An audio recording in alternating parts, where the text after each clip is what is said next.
The Bible is spiritual genre of mythology that's actually built on a human life template. We can examine that. There are patterns.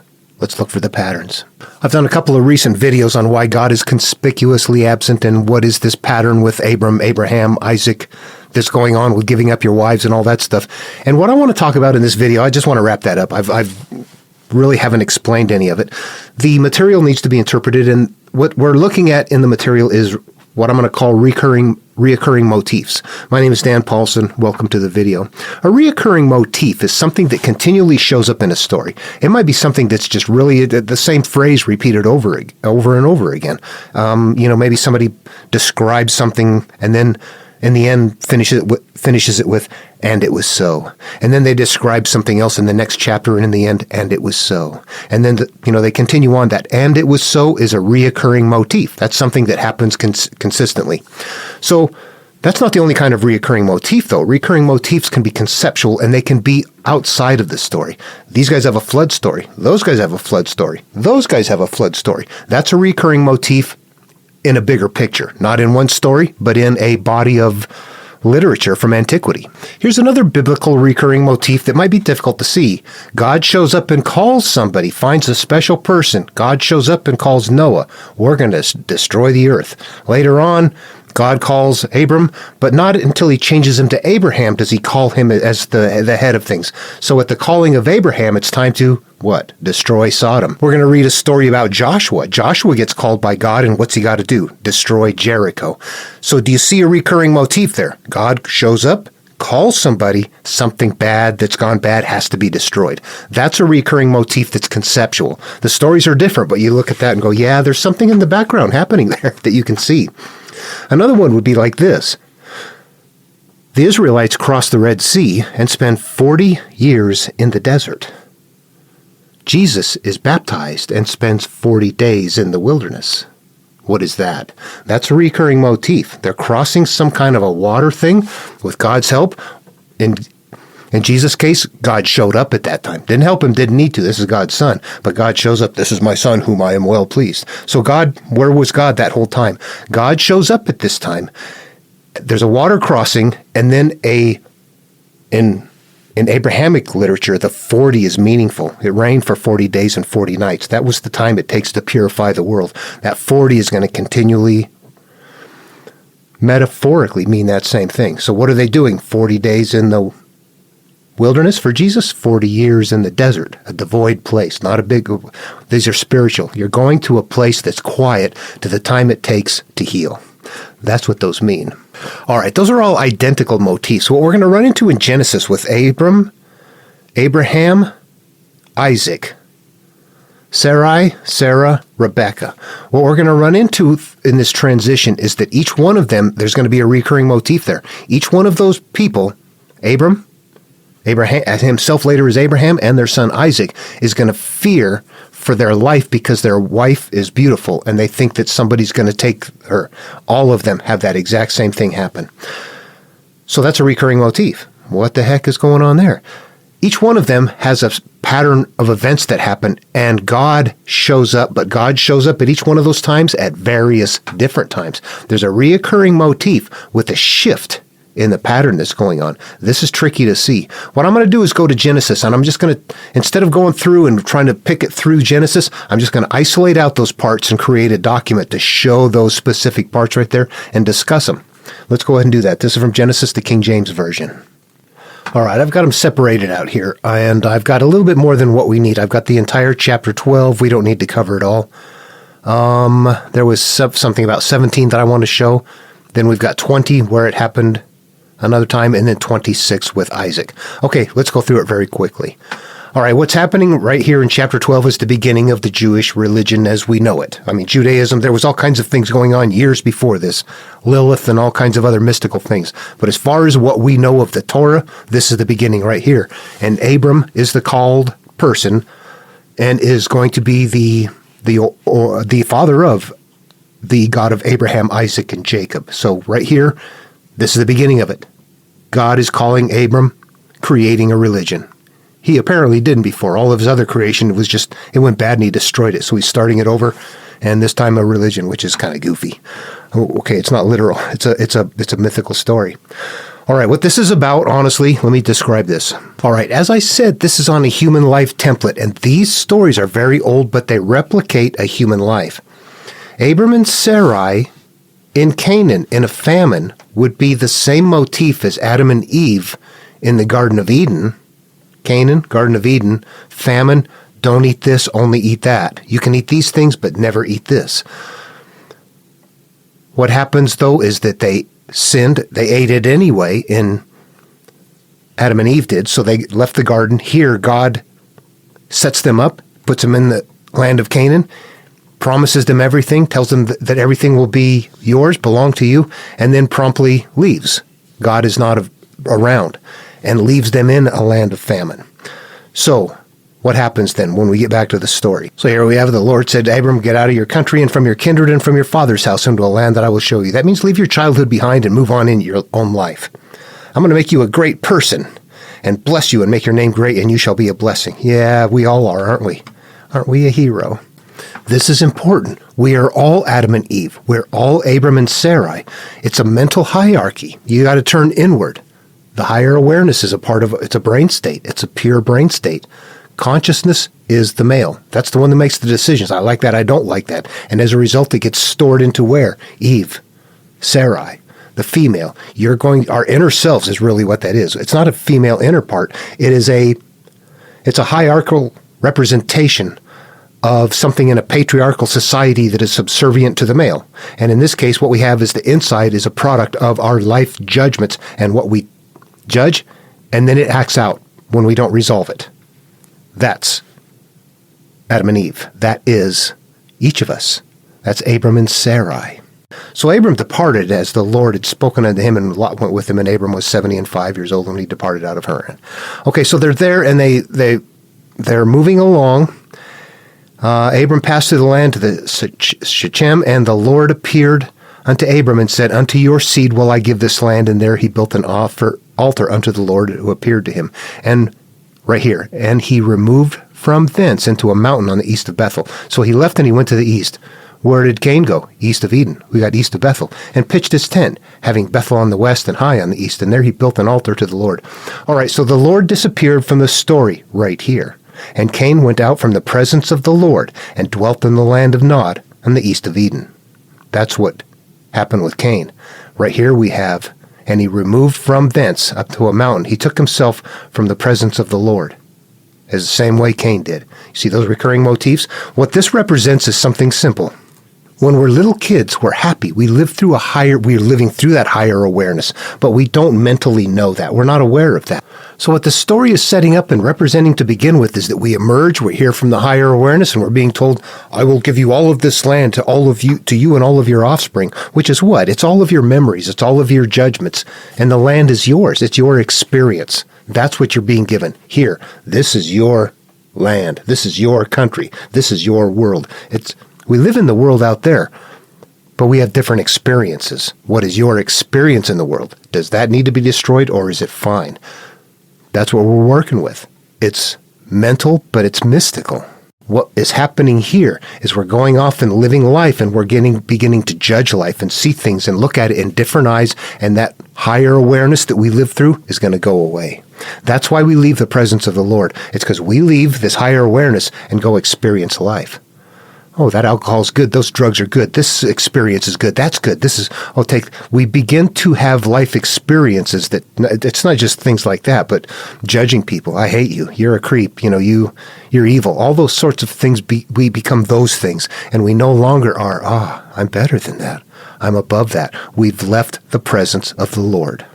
Human life template. So if you can imagine at this stage, then both stories are representing a stage in our life where we're young, we're infants, we're living through our higher awareness, except we don't know it because we don't have life experience. There's nothing there to consume. We have to go off and consume, but this is spiritual consumption. There's nothing there to learn. We have to go off and learn what's life about. How do I survive? How does the world work? I got to leave this behind and go figure that stuff out on my own. And when you do, that's what's happening. We're leaving that happy state behind where there's nothing to eat, and we're going off into the world to experience what it has for us. All right, having set all that up, and it's a big process, really. They were living through this. This was their media. We're trying to figure out something much deeper.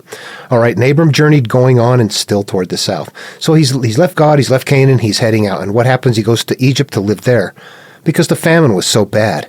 And when he came there, he said to his wife Sarah, "Boy, you're a beautiful woman to look upon. Therefore, when we get there, the Egyptians are going to see you, and they're going to say, 'Whoa, his wife is pretty.' Yeah, and they're going to kill me, but they will save you. They'll keep you alive. So tell them you're my sister, and that it may go well for me for your sake, and my soul shall live because of you." So he's telling his wife to pretend to be his sister, because he's afraid that they're going to kill him. And it came to pass when they came to Egypt, the Egyptians said, "Oh, yeah, she is nice." And so the princess of Pharaoh commended her to Pharaoh. The woman was taken into Pharaoh's house, and Abram was so happy that he gave sheep, oxen, he-asses, men servants, maid servants, she-asses, and camels to Abram for that. But look what happens here. The Lord plagued Pharaoh and his house with great plagues because of Sarai, Abram's wife. Why was God not there to stop it to begin with? This is the same story motif. The Lord plagued Pharaoh and his house with great plagues because of Pharaoh, Abram's wife. This is an internal turmoil. This means we're experiencing inner turmoil because of the experiences that we've had in life. That's what Pharaoh represents, the experiences of life. And Sarai we're being corrupted. These things represent judgments, good things and bad things that you're picking up along life as a result of your judgments. And then you're going to have cyclical pain as an experience. Lord plagued Pharaoh's house. That would be like continual pain in childbirth, cyclical pain up above in earlier Genesis. That would be getting triggered. And it doesn't mean that getting triggered means that you're physically acting out and pounding holes in the drywall or anything like that. Getting triggered could mean that you're just unable to do anything. You can't think. You can't function. Your depression is so much you can't function. Somehow your mind is in such turmoil that you can't think straight. All of that fits the bill. We're not in control. And then, of course, Pharaoh called him and said, "What is this you did to me? Why did you say she's my wife? Why did you say she's my sister? Take her and get out of here." Okay, so what happened right there? Let's just talk about it for a second, because it's a mystical story. And to people, there's no way it's historical. But what it represents something. It represents really our corruption, the way that we've gotten corrupted and we've gone off to life, experienced it. Now we're getting sent on by life with all of our things that we've gathered along the way. I got this problem. I got that problem. This is unresolved. I hate that. Oh, don't get me started on that one again. And this bastard, I don't even know, there's people I hate from my past. If I could, all of those things become parts of us. That's our he-asses, she-asses, all of our slaves that we're picking up. They represent what is going to ruin our life. But that's not our physical life experience. That's our mental life experience, which of course is going to then cause the physical life experience to follow in suit. As within, so without.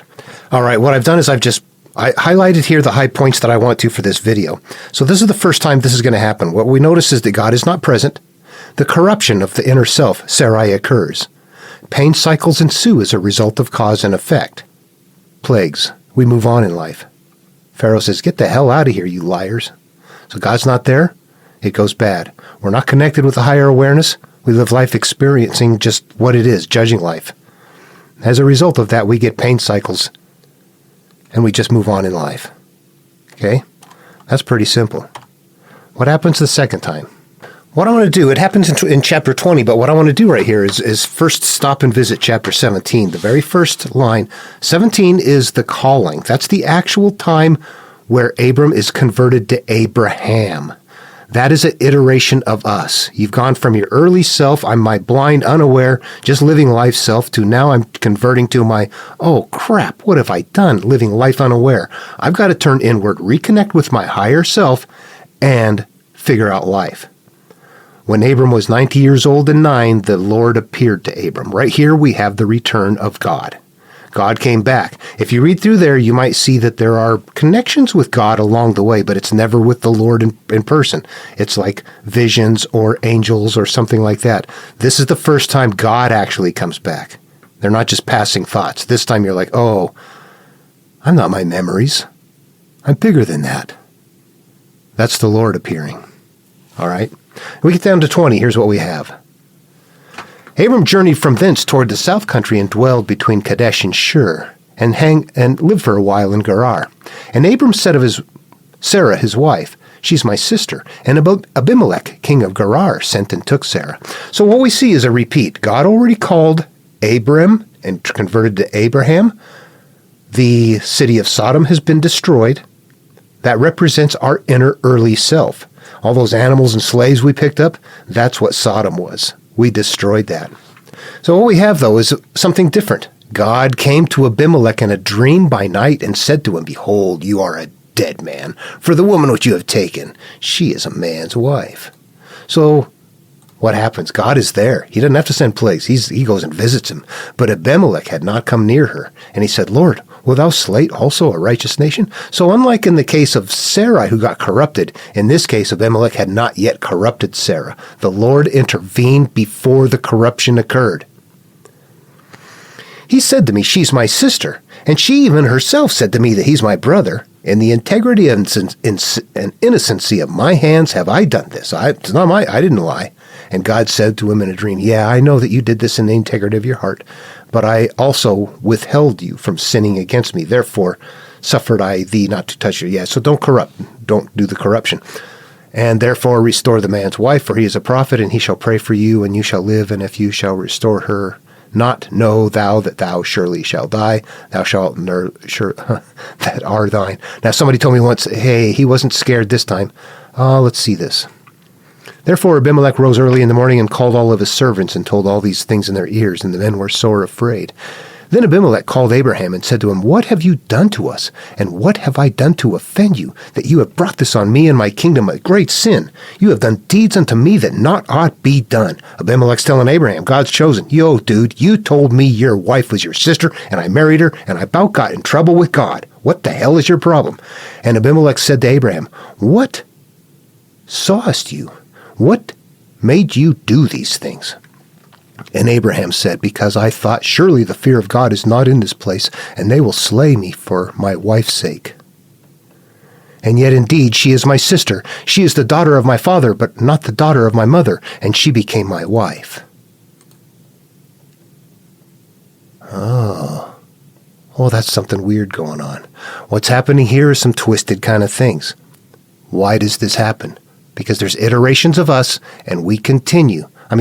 My early inner self is the same inner self I have now. Or is it? I'm not the same person I was. There's different iterations of me.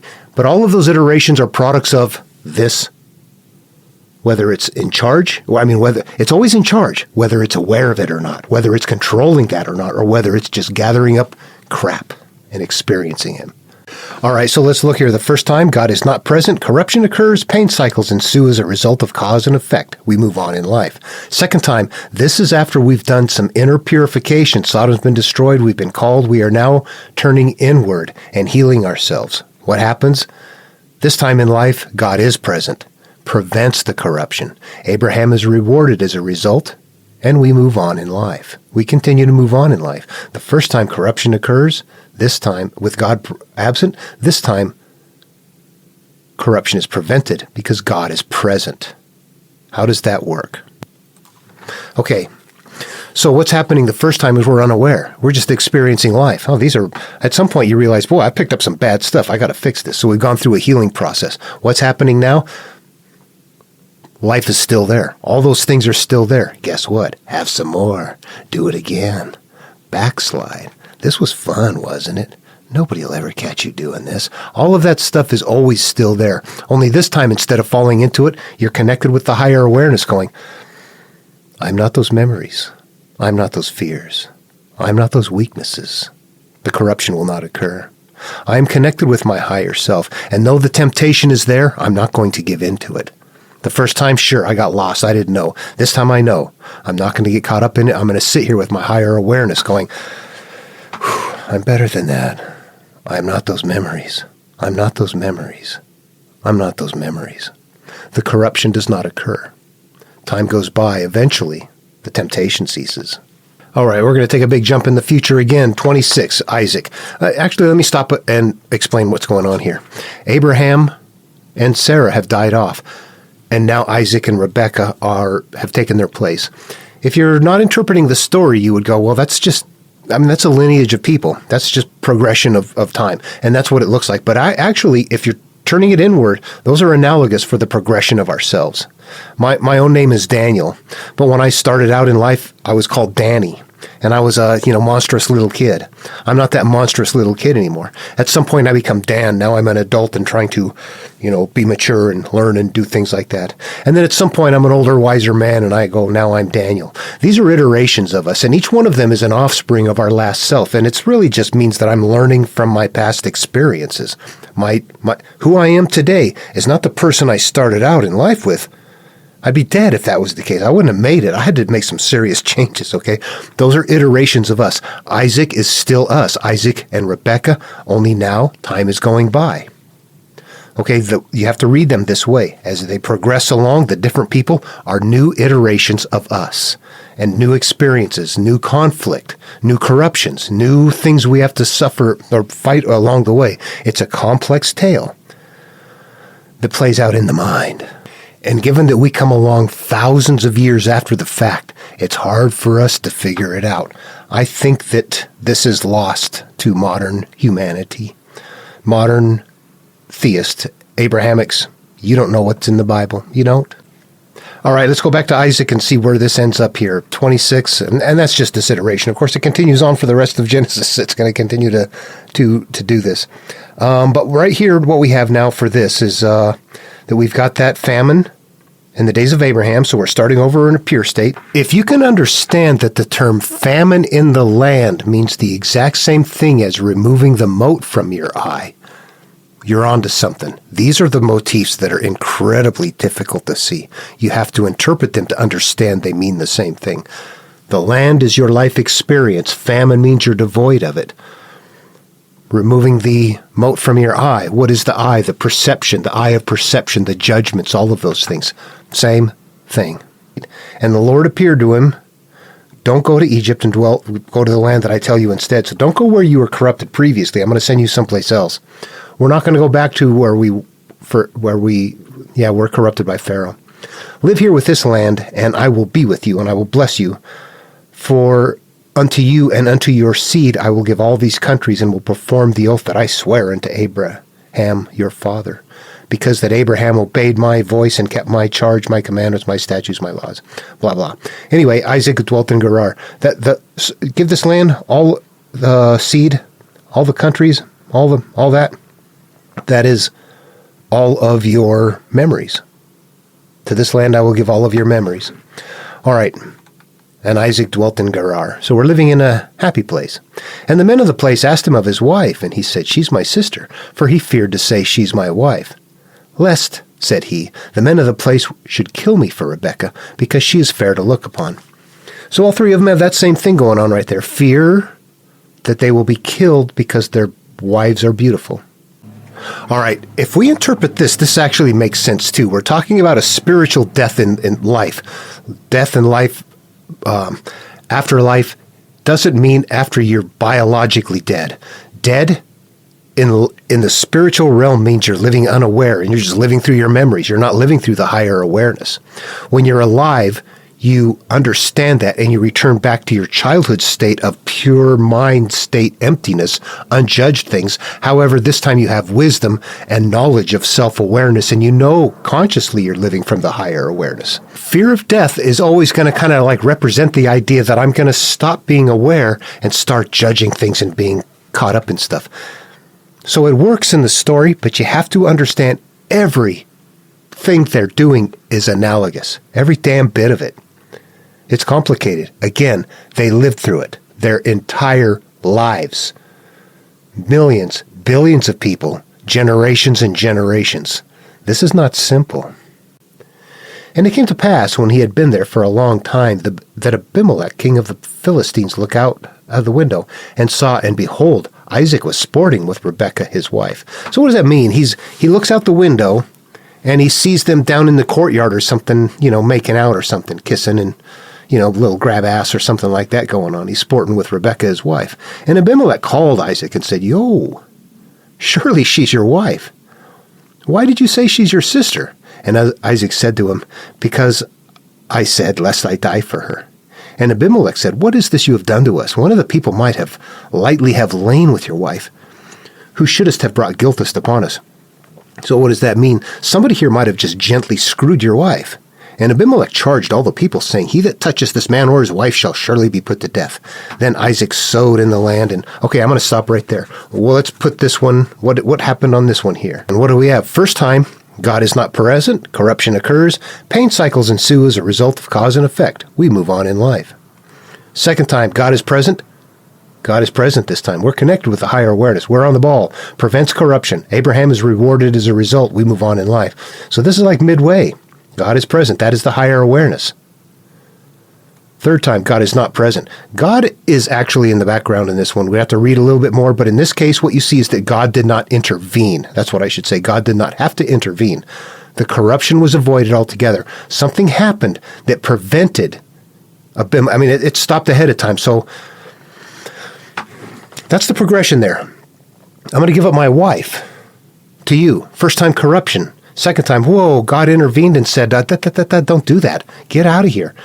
Third time, I'm still going to give up my wife, but before anything even has to happen, they figure it out and go, "No, dude, you don't do that. Don't do that to us." So what's happening there? Well, again, the first two are simple, right? You start off in life pure. You go off and become corrupted from life experiences and develop cyclical pain in your life as a result, and you move on. Once we turn inward and begin to destroy our Sodom and make changes internally to our memory, the odd against the brother, the bundle of memories that we're living through, the perception that we're living through. Once we begin to resolve that stuff, what happens, the higher awareness is there. This is a kind of a struggle at that second stage. Third stage, you get into where it's like, now it doesn't even matter. That corruption is there, but it doesn't bother me. The stuff that I used to go, God, I gave into it once and I didn't care. Now I've got to fight to get out of it. Every time I get tempted, God is there. The higher awareness is there to get me through it. Finally, in the end, you get to a point where you go, I don't need the higher awareness to interfere. My habits have changed so much that the desire for that, whatever it is that hurts me, the desire to backslide into that or to not resolve an issue or something like that, it's all been taken care of. This is a healing process, a multi-stage healing process in the material. All right, I think that's all I want to do on this video. Questions, comments, be glad to hear it. I think I think this is a dead subject. It really is. Yeah. All right. See you in the next video.